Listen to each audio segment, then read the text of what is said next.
Well, the story here at the Hive was once again the Hornets found another way to win a ball game, Gil. 7 players in double digits as they get the 20-point win. Let's first start talking about with some of the starters. David West plays 27 minutes, has 18. Emeka Okafor, another double-double in his 5th straight game with double-digit points. Well, remember, Emeka started the game with a tremendous block, and we saw him get another before the half was over. We saw him end his scoring with a tip dunk.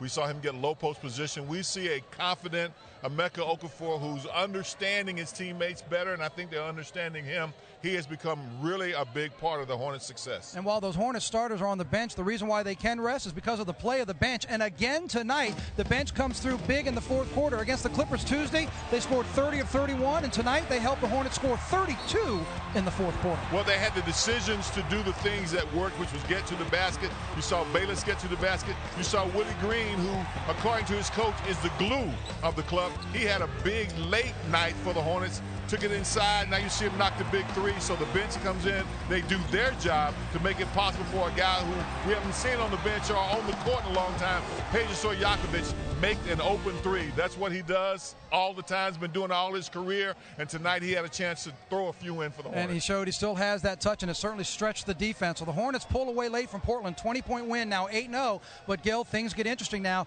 Dallas twice in 3 days, and this is a span of 4 games in 7 days. Your thoughts about what we'll see in Big D Monday night? Well, you're going to see Dallas, a very, very long team. You talk about Brendan Haywood up front. You talk about having Tyson Chandler up front. Then you talk about Dirk Nowitzki at 6'11", one of the best jump shooters in this league. So the Hornets are going to deal with something they didn't have to deal with in Portland. Portland's all of its big people are injured, but you don't have those injuries in Dallas. And although Jason Kidd is not the youngest point guard, but he set the standard for point guard, so Chris Paul will have a challenge with Jason Kidd. And then when they play him in a back-to-back situation, or not daytime back-to-back, but play them 2 games back-to-back, you will have the adjustments that both coaches have to make. So playing against Dallas twice is not going to be easy because of the adjustments, and Dallas is a team that you got to go through to get where you're trying to go.